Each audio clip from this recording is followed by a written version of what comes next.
ოლიგარქი ბიზინა ივანიშვილი არ ასრულებს რეპრესიებს, არ ასრულებს კი არა აგრძელებს და ბოლო არ უჩანს ბიზინა ივანიშვილის ამ გადაწყვეტილებებს, ვერდიქტებს, გაბოტანილებს ოლიგარქის მიერ და პერსონალურად ივანიშვილი იღებს გადაწყვეტილებას ამა თუ იმ პირის დაჭერის, ამა თუ იმ პირის მიმართ რეპრესიების გაგრძელების, დაწყების გაგრძელების, არ დასრულების თაობაზე. ეს ფაქტი აბა ირაკლი კობახიძე რას მიგდია მეთქი უკულტუროთ ვიტყვი, არაკულტურულად და რას მიქვია მეთქი თუ გნებავთ ასე ვიტყვი ლიტერატურულად თუ ნახევრად ლიტერატურულად. ბიზინა ივანიშვილს პირადი ბოღმები ამოძრავებს ამ პროცესში. ის ვერ იტანს ასე მაგალითად ისიც ვერ იტანს აი იმ ახალგაზრდებს 50 თუ 51 ახალგაზრდას ანდრო ჭიჭინაძეს, კიკნაძეს, ცეცხლაძეს, სხვებს. რატომ ვერ იტანს? იმიტომ რომ არც ერთი მათგანი არ არის, ახლა ესე გეტყვით, უტას, ცოტნეს, ის სრულწლოვანია თუ არ ვწდები და აქედან გამომდინარე თავისუფლებას ვაძლევ, დავასახელო ის და ბერას მსგავსი. დიახ, ანტიბერა ვინც არის, ანტიუტა ვინც არის, ანტიცოტნე ვინც არის, ყველა თუ არა, ალბათ ყველას ვერ მოერევა, ალბათ კი არა ნამდვილად ვერ მოერევა, მაგრამ აქტიურს ყველას დაიჭერს, ან რაღაც რეგულაციაში მოაქცევს, ან გააქცუნებს ამ ქვეყნიდან. ბერას თარგზე უნდა მოიჭრას მთელი ახალგაზრდობა. ეს არის მისი დიდი აფიქსი ან მიდგომა საკითხისადმი. 50 თუ 51 სინდისის პატიმარი რომ ყავს ეს არის ერთი უბედურება და საშინელი ამბავი. მაგრამ 50-ს მიღმა 51-ს მიღმა ჩვენ ყავს ერთი სინდისის პატიმარი, მზია მაღლობელი გუშინ თუ გუშინ წინ გახდა ინფორმაცია ცნობილი იმის თაობაზე, მარიამ წარიაშვილმა და ადვოკატმა გაავრცელა ინფორმაცია, რომ თვალის ჩინი დაკარგა მზიამ მარცხენა თვალში თუ არ ვწდები და მარჯვენა თვალში კი 10-20%-ით თუ ხედავს, ან პირიქით, რა მნიშვნელობა აქვს. კითხვა ასეთია, გარდაუვალი აუცილებლობა იყო მზია მაღლობელის დაკავება და პატიმრებისა? სისხლის სამართლის დამნაშავე ხო არ არის, მაგრამ რომს იყოს მიიმალებოდა, სადმე სარფზე გადავიდოდა მზია მაღლობელი თუ იქნება და მოახერხებდა და იმკურნალებდა, მივიდოდა ექიმთან, დაუნიშნავდნენ პრეპარატებს, გაუკეთებდნენ ოპერაციას, მოკლედ მიხედავდნენ. საპატიმროში მან ეს ვერ მოახერხა და ამიტომაც გაუარესტა მხედველობა და აგე პრაქტიკულად დაბრმავებულია. ვინ არის პასუხისმგებელი? ბიზინა ივანიშვილი პერსონალურად. ბიზინა ივანიშვილი და არა ირაკლი კობახიძე, ბიზინა ივანიშვილი და არა მოსამართლე რაგვარიც არის, ბიზინა ივანიშვილი არა ირაკლი კობახიძე, არა მოსამართლე, არა პროკურორი, არა გამომძიებელი, არა დგებუაძე, რომელიც დღემდე ამბობს, რომ ლოყა მტკივაო, რამდენი ხანი გავიდა, წარმოიდგინეთ, 4 თვე, ლამის 5 თვე, ხო? და ახლაც ამბობს ეს კაც სად წოდებული, რომ მეო ლოყა მტკივაო, მზია რომ მომარტყა, მიარტყა. კი არის სცემა. როგორც აკეთებენ ამას პოლიციელები, რასაც უშვებიან მოქალაქეებს, სიხლქვეშ რომ გაიგდებენ ხოლმე, ისე კი არ ურტყავენ. არა, ესე მიარტყა ლოყაზე ხელი მზიამ და დგებუაძე დღემდე მოთქვამს და ტირის, და თესავებო დგებუაძისა, მიხედეთ. რამე უთხარით, გვარსაც არ წხვენს თუ მაინც და მაინც ამ პრინციპით, ამ მიდგომებით, ამ რაკურსით უნდა განვიხილოს საკითხი. მზია მაღლობელი სინდისის პატიმარია. 50-51 სხვა სინდისის პატიმარი ყავს. სხვებსაც დავასახელებ, განა არა. მე დავასახელებ კიდევ მიხეილ სააკაშვილს. ხო, აი გაგიკვირდებათ და მე მიხეილ სააკაშვილის კრიტიკოსი 2000 განსაკუთრებით 2007, 2008, 2007 წლის ნოემბრიდან 2008 წელს რასაკვირველია მორატორიუმი გამოვაცხადე აგვისტოს დღეებს გულისხმობ და 2009-დან 10-დან 9-ის ბოლოდან განვაგრძე კრიტიკა და ასე შემდეგ. მე მიხეილ სააკაშვილის კრიტიკოსი და ხვალაც რო კრიტიკოსი ვიქნები დარწმუნებული ვარ თუ ის საპატიმროს დატოვებს. მე გეუბნებით რომ მიხეილ სააკაშვილი არის პოლიტიკური პატიმარი, იმიტომ კი არა რომ მას ფორმალისტური თვალსაზრისით რამ კანონი არ დაურღვევია, მაგრამ ფორმალისტურ კანონებს საერთოდ ეკარგება აზრი, როდესაც ისტორიულ სიმართლეზე ვლაპარაკობ. ტიციან ტაბიძეც დამნაშავე იყო ბჭყალებში. პაულო იაშვილი თვითმკვლელი კაცი დამნაშავე იყო, განა არა. მიხეილ ჯავახიშვილის დამნაშავე იყო, განა არა ფორმალისტური თვალსაზრისით, მაგრამ არსებობს ფორმალისტური კანონები, არსებობს ისტორიული კანონები, ისტორიული სიმართლე, და როდესაც ერთმანეთთან ჯახში მოდის ისტორიული სიმართლე ფორმალისტურ კანონთან, რასაკვირველია, ყველა პატრიოტსა მოქალაქემ უნდა ნამდვილი ან ჭეშმარიტი სიმართლის, ანუ ჭეშმარიტების მხარე უნდა აიღოს. ქრისტეც ბჭყალებში დამნაშავე იყო. არა ვინმეს კი არ ვადარებ ქრისტეს ან მიხეილ ჯავახიშვილს, მაგრამ მინდა ავხსნა ასე რომ ფორმალისტურ კანონს, როდესაც ის წინააღმდეგობაში მოდის ნამდვილ კანონთან ან სიმართლესთან, ნამდვილ სიმართლესთან, ჭეშმარიტებასთან მიახლოებულთან ფორმალისტურ კანონს ამ შემთხვევაში აზრი ეკარგება. ხო და მიხეილ სააკაშვილი ისტორიული თვალსაჩინო არის მართალი ამათთან, თორე ფორმალისტურად რომ მიუდგე ეს 7 თუ 8 თუ 10 ბრალდება არც არაფერია 23 შეგიძლიათ მიუყენოთ და მე ერთმანეთთან შეკრიბოთ და 157 წლით გამოამწყლიოთ ციხეში. მიხეილ სააკაშვილის გარდა ჩვენ სხვა პოლიტპატიმრების გვყავს. ერთზე გუშინ დაჭერილზე პოლიტიკური ნიშნით დაჭერილზე რასაკვირველია, ცალკე ბლოკსაც გავაკეთებ, იმ ერთს ქვია ზვიად რატიანი. კიდევ ერთი სინდისის პატიმარი მზია ამაღლებელთან და ბიჭებთან ერთად კიდევ ერთი სინდისი საქართველოსი ჩვენს დროებაში. მაგრამ ახლა სხვებზე ვილაპარაკებთ. თქვენ შეგიძლიათ და გაქვთ უფლება არ მოგწონდეთ ნიკა მელია. ნიკა მელიას შეგიძლიათ დაუწუნოთ ესა თუ ის განცხადება, ესა თუ ის პოლიტიკური ნაბიჯი. ბადრი ჯაფარიძეზეც იგივე თქმა შემიძლია. მამუკა ხაზარაძეზე ბადრიზე ვიტყვი სხვათა შორის რომ ბადრი არის დამოუკიდებლობის აქტზე ხელმომწერი კაცი. და ბიძინა ივანიშვილი როდესაც მასაც აპატიმრებს, უნებურად გაგირბის ფიქრი და სიტყვაც, რომ ბიძინა ივანიშვილი ბადრის სახით ებრძვის საქართველოს დამოუკიდებლობას. დიახ, ერთ-ერთი სოციალთაგანია, ვინც მოაწერა ხელი დამოუკიდებლობის აღდგენას ბადრი ჯაფარიძე და მეორე რაც მნიშვნელოვანია დამოუკიდებლობის მცველი იყო ყოველთვის ეს წესიერი კაცი. ნიკა მელია შეიძლება არ მოგწონდეთ, 2 მეტრიანი კაცი. ოდნავ მაღალი მამუკა თუ არ ჩდები, შეიძლება მეშლება. იმავე სიმაღლის მამუკა ხაზარაძე მე ვახშე შეგიძლიათ დაუწოდოთ 2 დღეში 3-ჯერ.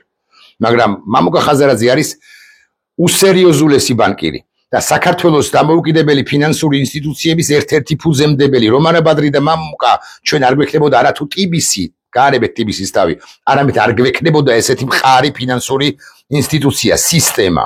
ტიბისის ხელმძღვანელობას ეგრა მაგის პასუხია ამოყვნესას ვთხოვ დღევანდელ ფორმალისტურ ხელმძღვანელობას, ბადრი მამუკას დაცვას ვთხოვ ამოყვნესას და არა უმეტეს.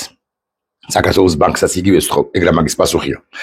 ნიკა მელია 2 მეტრიანი სიმაღლეს კი არა აქვს მნიშვნელობა, უბრალოდ ვიზუალურად აღგიწერთ და 3 მეტრიანი ბადრი ჯაფარიძე, შუაში კიდე 2 მეტრანახევრიანი მამუკა ხაზარაძე, ანუ 3 ბრგე კაცი, მაგრამ წარმორჩილი კაცია ნიკა გვარამია, რომელიც შეგიძლია არ მოგწონდეთ. შეგიძლიათ კი დაუწუნოთ მისი მოქმედება, მისი მუშაობა და იწუნოთ პროკურატურაში, განათლების სამინისტროში, მედია მენეჯერი რო იყო ოხრაცულად იქცეოდა, მაგრამ ნიკა გვარამიაც, ისევე როგორც ხსენებული სამეული არიან პატრიოტები. ამათთან შედარებით ყველა პატრიოტია, ყველა არის ძალიან მაგარი პოლიტიკოსი, ძალიან მაგარი მოქალაქე. მეთქი ამის თქმას ვცდილობდა ვახერხებ ირაკლი ოქრუაშვილზე, მე რომ აქვს ალაპარაკო, მე ათეულს მიღმავარ ალბათ ვინც შეუძლია გააკრიტიკოს ირაკლი ოქრუაშვილი, მაგრამ ირაკლი ოქრუაშვილიც არის პოლიტიკური პატიმარი. ეს 5 დავასახელე, სულ კი 7 თუ 8 უნდა გადავწყვე, რამდენადაც მახსოვს. მე-6 არის ასევე მაღალი კაცი, ჩემი მეგობრის გია ჯაფარიძის ძმა, წესიერი კაცი ზურაბ ჯაფარიძე, რომელიც ასევე შეგიძლიათ გააკრიტიკოთ ნებისმიერი მიზეზის გამო, მისი ქმედების გამო. აი რაღაცა გააკეთა 2000 პირობითად 19 წელს ან 22 წელს, რა მნიშვნელობა აქვს, მაგრამ ზურაბ ჯაფარიძე რომ პატრიოტი კაცია, ამაში კი ვერ შეიტან თეჩვს. ისიც მაღალია, მეთქი ასე ვიტყვი. ეს 6 დავასახელე და არ მინდა ვინმე გამომრჩეს, ესე იგი 3 ადამიანი იმ კოალიციიდან, ახალის კოალიციიდან, 2 ბადრი და მამუკა, ირაკლი ოქრუაშვილი და მე-7 არის გიორგი ვაშაძე, რომელიც მემართაც ასევე მაქვს რამდენჯერ მიჩხუბია გულში თუ საჯაროდ გიორგი ვაშაძეზე, რა თქმა უნდა. აბა რა, დემოკრატიაც ეს არის და სწორი კრიტიკაც ეს არის და სწორი მიდგომაც ეს არის, მაგრამ ხელი ჩამოგვირთმევია მეც და გიორგისაც ერთმანეთისთვის. რატო შეუერთდი ნაციონალურ მოძრაობას, მეთქი ეს შემეძლო, მე თქვა და მგონი ვთქვი კიდეც, როცა შეუერთდა, მაგრამ რა მნიშვნელობა აქვს, ეს მისი ეგზისტენციური გადაწყვეტილება იყო, მისი პიროვნული გადაწყვეტილება იყო, სწორი თუ არასწორი, ამაზე ვილაპარაკოთ სხვა დროს, როცა ეს ბანდიტები დასრულდებიან და ნუ აირჩევთ ამ გიორგი ვაშაძეს, საბოლოო ჯამში პრობლემა ეს კი არ არის. მაგრამ გიორგი ვაშაძეს დღეს დააპატიმრეს და ის იდგა და აკეთებდა მკვეთრ განცხადებებს და იდგა ბრგედ და მას რასაკვირველია ხელი კიდევ ერთხელ უნდა გაუწოდოთ და მადლობა გადაუხადოთ ამ ბრგეობისათვის. სხვებსაც ხსენებულ პირებს ბადრიზე კიდევ ერთხელ ვიტყვი, ის არის დამოუკიდებლობის აქტზე ხელმომწერი და დამოუკიდებლობას ებრძვის ბიძინა ივანიშვილი. საქართველოს დამოუკიდებლობა ეჯავრება ბიძინა ივანიშვილს, ამას ვამბობ ხმამაღლა და იმასაც ვამბობ ხმამაღლა რომ ეს ამ შვიდეულით არ სრულდება რეპრესიები რომლებიც დაიწყო პოლიტიკოსების წინააღმდეგ ბიზინა ბორინკა ივანიშვილმა გაგრძელდება ეს რეპრესიები და რატიანამდე მივალ რატიანზე სხვა შორის ცალკე ბლოკსაც ჩავწერ იმიტომ რომ იქ რაღაც ისტორიული პარალელები არის გასახსენებელი მოსატანი ხო ტიციან ტაბიძისა მიხეილ ჯავახიშვილისა სხვებისა რეპრესირებულებისა საბჭოთა კავშირის დროს მათ წინააღმდეგაც კი ფორმალისტური თვალსაზრისით საბჭოთა კავშირი იყო მართალი. ხო, არ დამავიწყდეს ეგრა მაგის პასუხია გავანებოთ ერთოს პოეტებს თავი, ხელოვან ხალხს თავი, ხო? შეუდრეკელ ხელოვან ხალხს დავანებოთ თავი და ზვიადი შეუდრეკელი კაცია. ხო, ქრისტეს წინააღმდეგაც მართალი იყო. განა არა კანონის თვალსაზრისით მართლები იყვნენ, ვინც გასწირა ქრისტე. პილატემ კი საერთოდ ხელი დაიბანა, რაც გინდათ ისკენითო.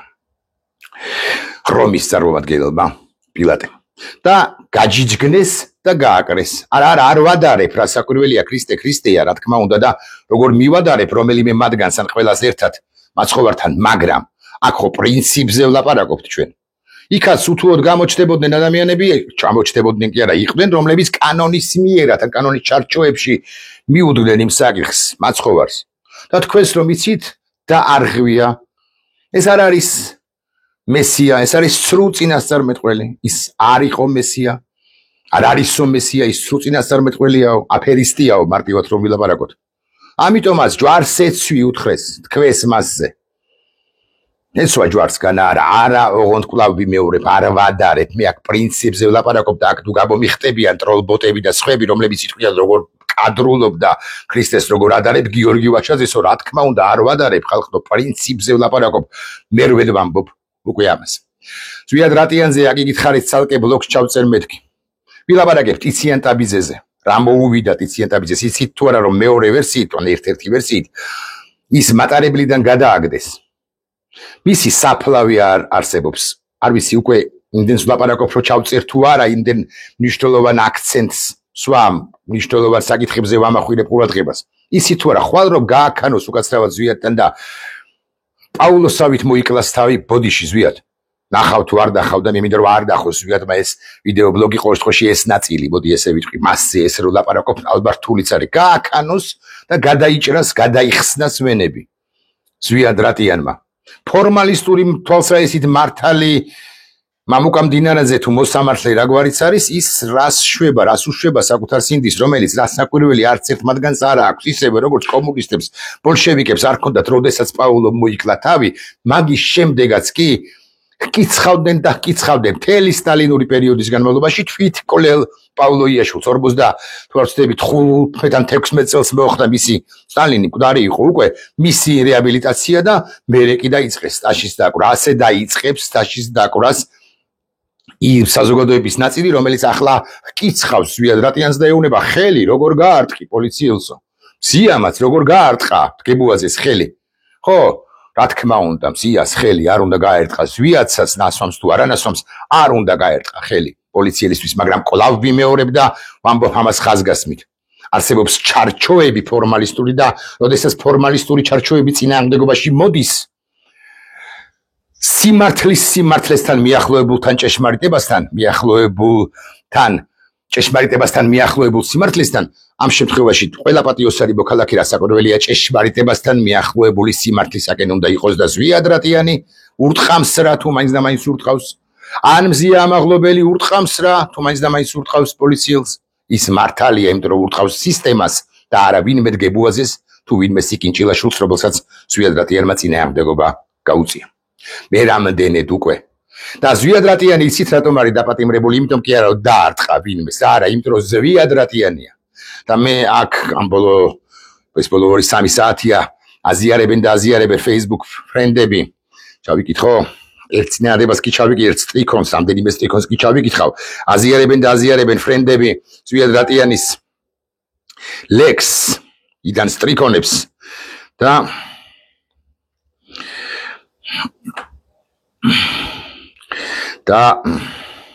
ეს თქვენი ნებართვით ჩავიკითხავ 2-3 სტრიქონს გაგაცნობთ ზვიად რატიანის შედევრი ნეგატივი 20 წლის შემდეგ ჩვენ ვინც არასდროს გამოვალთ გარეთ, თქვენ გეხებათ საბოლოო ჯამში ხმა გაკმენდილებო და მუცელში ენა ჩავარდნილებო, ვისაც გგონიათ რომ თქვენ არ მოგიკაკუნებენ. არ ესე უნდა მივარტყა, არ მოგიკაკუნებენ. გრძელდება. ჩვენ ვინც არასდროს გამოვალთ გარეთ და ხმას არასდროს შეუერთებთ მშიერ რაინდებს, არ საპროტესტო წერილებზე მივაწერთ გვარებს და სხვებსაც თუ კი დაგვიჯერეს გამოვარიდებთ ასეთ საქმეებს, დიდ საქმეებს საკუთარ წვენში, ვინც ვიხარშებით და ხანდახან თუ კი ხმამაღლა რამე დაგწდება მხოლოდ ვიწრო შინაურ წრეში და ისიც მაშინ თუ სასმელმა გაგვაამაყა ჩვენ, ვინც არასდროს ავტუზულ ვართ ჩარაზულ ყართან და თუ შევდივართ, იქ შევდივართ, სადაც გვიშვებენ, ვინც კეტავთ ფანჯრებს და სასწრაფოდ ვაფარებთ ფარდას, როცა ქუჩიდან განწირული ისმის მიშველეთ, ვინც დიდხანს არვის უჩერდებით სალაპარაკოდ განსაკუთრებით, თუ კი სურვილს თვითონ იჩენენ, ვინც არა მხოლოდ წაკითხულს და სხვისგან განაგონს, ჩვენივე თვალით ნანახსაც კი ვეღარ ვიჯერებთ. და გრძელდება ეს ლექსი. მე მოგიწოდებთ ყველას, ვისაც არ გინახავთ ეს ლექსი, არ წაგიკითხავთ ეს ლექსი, წაიკითხოთ. მე გალაქტიონის და მხოლოდ გალაქტიონის მეთქი ასე ვიტყვი, ცნობი ადამიანი, რომელსაც რასაკვირველია დაუფასებია სხვა დიდი პოეტების, სხვა პოეტების ლექსები 1-2 კანტიკუნტად. მე ვამბობ ამას სიამაყით, რომ ჩვენ თანამედროვეობაში გვყავს გენიალური რამდენიმე პოეტი.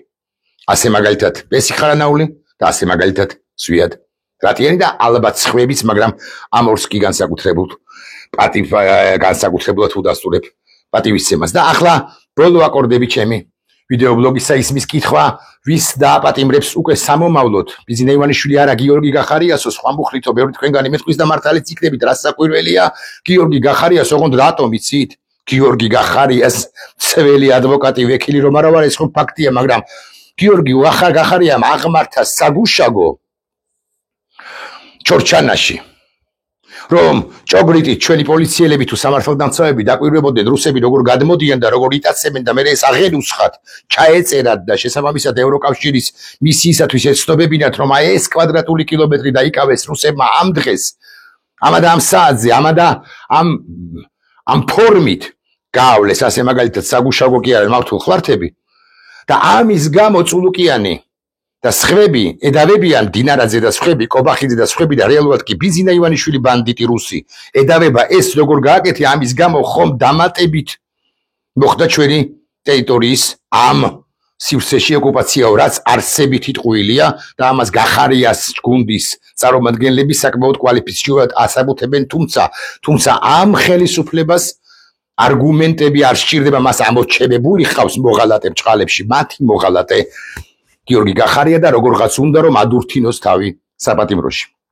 ასე რომ გიორგი გახარიას ოღონდ მას 7-8 თვეს კი არ მიუსჯიან, ეგრა მაგის პასუხია, არამედ მიუსჯიან 10 თუ 15 წელს სამშობლოს ღალატის ან რაღაც მსგავსი მძიმე მუხლით თუ ის დაბრუნდა და რამდენადაც ვიცი აპირებს დაბრუნებას. მაგრამ ამის გარდა აი უკვე გვეყოლება ესე იგი მიხეილ სააკაშვილიდან დავიწყოთ გახარიათი დავამთავროთ შუაში გივით არგამაძის ჩათვლით და მასაც დაიჭერენ უახლოეს ხანებში მოვაქციოთ სხვები გიორგი ვაშაძე, ზურა ჯაფარიძე, ბადრი ჯაფარიძე, მამუკა ხაზრაძე, ნიკა მელია, ნიკა გვარამია, ზურა ჯაფარიძე ვთქვი, ვინმე არ გამომრჩეს და თუ ვინმე გამომრჩა ირაკლი ოქრუაშვილი ბოდიშვილი გამომრჩა, ვუბოდიშებ მას და მოგეთ ვინმე არ გამომრჩევს. ასევე 50-51 სინდის პატიმარი, ზვიად რატიანი და მზია ამაღლობელი ორი სინდისი ჩვენი ქვეყნისა. მაგრამ სხვას ვის უპირებს ბიზინა ივანიშვილი საპატიმროში გამომწყდებას ეს ვიკითხოთ. ყველას ვინც მას ნერვებს უშლის, ვინც ბერას მსგავსი არ არის ახალგაზრდებიდან და მისი მსგავსი არ არის მისი ასაკის ადამიანებიდან.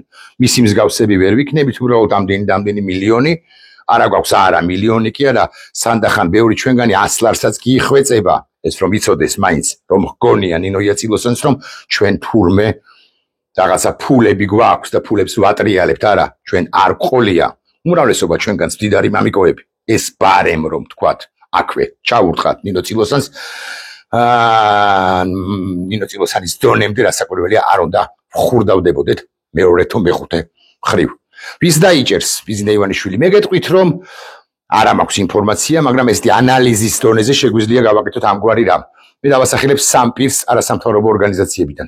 ეს არის ეკა გიგაური, ვისაც მიადგება ჩემი აზრით ეს არის ნინო ლომჯარია ოღონდ რა გინდა რა მიზეზით მე ხო არ გონიათ რომ მიზეზი ვიცი ან საფუძველი ვიცი უსაფუძვლოდ იჭერს ხრებსაც და აქაც რაღაც ფორმალისტურ მიზეზს გამოძებლის ყველაზე კარგი მაგალითი არის ის რომ თეატრულუკიანმა ბანდიტკამ დაიბარო ზეკა გიგაური რომელიც სულ რომ უნდოდეს გამოცხადება ვერ გამოცხადება იმიტომ რომ სწორი საზოგადოებრივი ტრენდია რომ არ უნდა გამოცხადდე ბანდიტთა კომისიაზე და შესაბამისად მე აიყვანოს ესე იგი მე ვასახელებ ეკა გიგაური ნინო ლომჯარია და გაგიკვირდება და თეატრულუკიანს აქვს პირადი ბოღმა ერთი ადამიანისა მესამე ეკა გიგაურის ორგანიზაციაში მუშაობს ეს კაცი ვისაც დავასახელებ იურისტი სანდრო ბარამიძე მასაც აბარას მიედავებიან რა არის მისადავებელი უწესიერეს სანდრო ბარამიძესთან მაგრამ თეატრულუკიანს ის მოღალატედ მიაჩნია ის სანდრო ბარამიძე მისი თეატრულუკიანის მოადგილე იყო და როგორ გადამიდგაო ალბათ ამას იტყვის მით უფრო რომ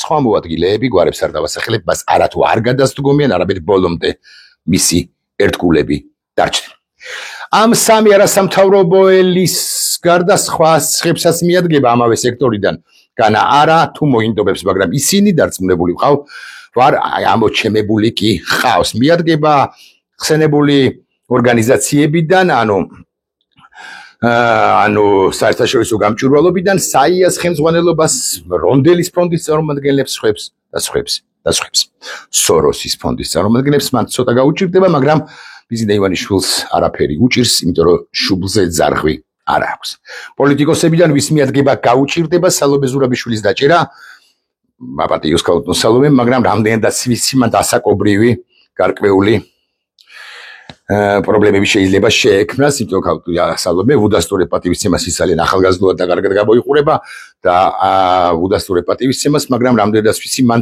არის რაღაც ასაკობრივი ცენზი და შეიძლება თლაც სისხლის სამართალზე ვერ გაიყვაროს მის მიმართაც აქვს ეს პირადი ბოღმა მე გაგა პრეზიდენტე ასე ფიქრობს ბიზნა ივანიშვილი და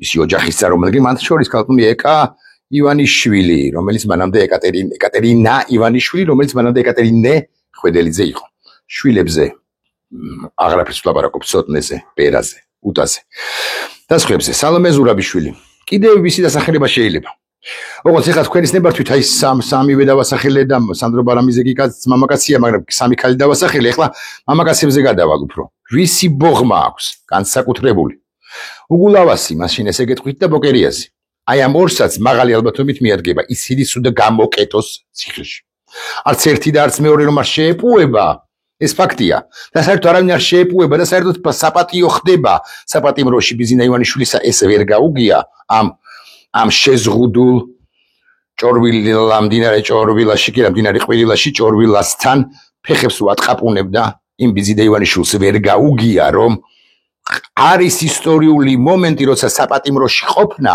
სულაც არ არის უკაცრავად ჟარგონისთვის და გრეხი პირიქით შენ ამით შჭენ გამოსჭეთ შენს სვესა და ბედს შენს მომავალს შენ ჩორკნი შენ ძერწავს საკუთარ თავს ეს ადამიანები ვინც მოხვდა ახალგაზრდები 50-51 სხვები და სხვები იმის გამო რომ სწორედ ბიზნა ივანიშვილმა ისტორიულად მტყუანმა ადამიანმა დააპატიმრა ისინი და არა იმის გამო რომ რომელიმე მათგანს კანონი არ დაუღვევია შეიძლება დაურღვევია კიდე რამ ჩამოგაყვანა მიშა დოქტორი დოტი მართლაც ასია რამ ჩამოგაყვანა დოქტორი დოტი ჩვენ შუდარჩის მაგრამ ამას ხო არ კითხავ ახლა შენ მიხეილ სააკაშვილი ეს არც ვიცი ბრალდებაში არის თუ არა სიმართლე გითხრა მაგრამ ისეა ჩვენ შუდარჩის რამ ჩამოგაყვანა მაგრამ ამაზე უნდა დავხურდავ და ეხლა მიხეილ სააკაშვილს დოქტორი დოტი მასაჟს უკეთებდა თუ არა როდესაც ესეთი ტექტონიკური ბრძვრებია ჩვენს ქვეყანაშიც და გარშემოც და როდესაც ჩვენ უნდა დავამარცხოთ რუსეთის იმპერიას დაწვრილმანდეს მამუკამდინარაძე ირაკლი ზარქუასთან ერთად რომელსაც ზარქუას ტვინი აქვს ანუ ზარქუას აქვს ზარქუას ტვინი და ყველაფრის თავი და თავი კი ისევ და ისევ ივანიშვილია ეგრამაგის პასუხია სამღვდელოების წარმომადგენლებო გაფრთხილდით მე გეუბნებით ამას პირები რომლებიც არ ახართ ანდერ არა ფორმალისტურად შესაძლოა ხართ ანდერ საპატრიარქო მაგრამ თქვენ ხომ ვიცით რომ წინააღმდეგობას და მე დავასახელებდი 2-3 უმაღლეს მღვდელმთავარს 2 ან 3 უმაღლეს მღვდელმთავარს და ჩვეულებრივ მღვდელსაც 1-7 სამღვდლო პირსაც მაგრამ გაფრთხილდით ბიზნა ივანიშვილი და კლანი რომელიც ეკლესიაშია თქვენს უთუოდ მოგადგებათ მათ უნდა ჩაკეტონ სივრცე მანდაც კი ეკლესიიდანაც კი ან ეკლესიიდან ყველაზე უფრო მეტად არ უნდა ისმოდეს თავისუფლების შეძახილი თავისუფლების სიო არ უნდა უბერავდეს ეკლესიიდან საერთოდ სიო არათუ ქარიშხალი ხო და ბიზინა ივანიშვილი დაიჭერს ამას ეს თქვი და არ დაასრულებს ამ რეპრესიებს ესე ვიტყვი მედიასაც დახურავს არასამთავრობოსაც იხურავს პოლიტიკებსაც და პოლიტიკურ პარტიებსაც გააუქმებს და ასე შემდეგ და ასე შემდეგ